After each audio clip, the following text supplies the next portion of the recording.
our office, and Leo Samet, he had started with, he was around 80 years old, and he had started with AG Edwards 60 years prior.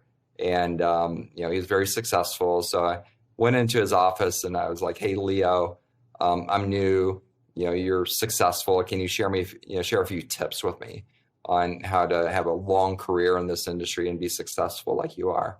And Leo is kind of funny. I remember this like it was yesterday.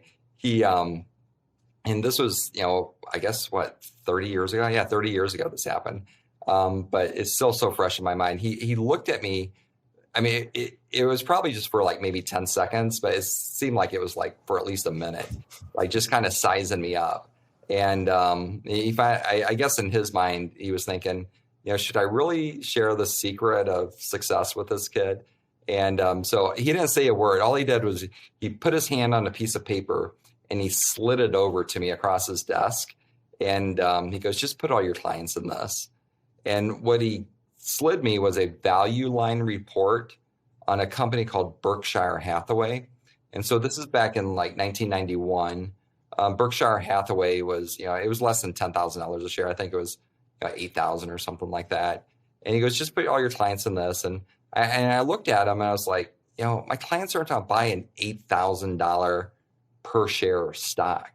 Don't you have anything that's like $10 or $1, like a penny stock? And, that's what I was thinking in my head, because I didn't know how to value a company. I didn't know the value of, Warren Buffett, who ran the company. I didn't know how to value the free cash flow being generated by the company.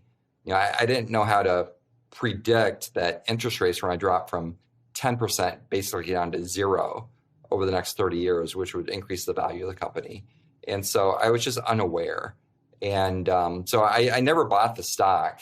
And, over the next 30 years, Berkshire Hathaway went from, like I said, around $8,000 up to, over, I think today it's like 410,000 or so.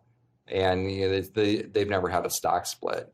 And so, that's where I learned that, you don't pay attention to the price. The price isn't what matters. It's the value that matters. And I equate that to Bitcoin today because a lot of people are looking at Bitcoin at $61,000 a coin. And they're like, oh, I don't want to buy it. It's too high. I can't buy a whole Bitcoin. I rather buy like Dogecoin at, 23 cents. And that just doesn't make sense to me because, there's value to Bitcoin. There's really no value to Dogecoin.